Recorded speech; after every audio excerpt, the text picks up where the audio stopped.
आपल्या घरासाठी आकर्षक दर्जेदार sliding windows, french folding windows, WC windows बसवायच्यात?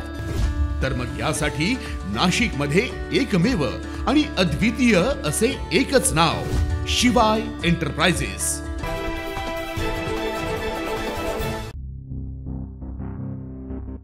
Nashik road court परिसरात गुरुवारी संध्याकाळी 5:30च्या सुमारास मोठी दुर्घटना टळली। एका तरुणानं भरधाव चारचाकी वाहन चालवत कोर्टासमोर उभे असलेल्या 4 ते 5 दुचाकींना धडक दिली। यानंतर त्याच वाहनानं विद्युत वितरण विभागाच्या डीपीवर आदळ ठोकली आणि शेजारील 2 चहा टपऱ्यांचे मोठं नुकसान केलं। जसमन सिंग खोचर असे तरुणाचं नाव आहे। त्याच्याकडे वर्णक चारचाकी होती। वाहनाचा वेग इतका होता की परिसरात क्षणभर गोंधळ उडाला।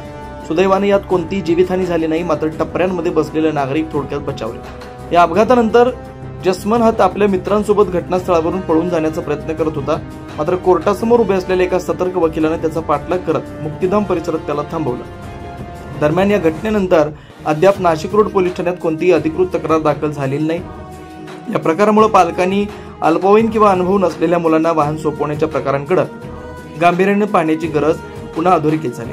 लायसन्स नसतानाही अल्पवयीन मुलांच्या हातात वाहन दिल्यानं मोठं नुकसान होतं। केवळ वाहतूक नियमांची अंमलबजावणी नव्हे तर पालकांची जबाबदारी देखील तितकीच महत्त्वाची आहे।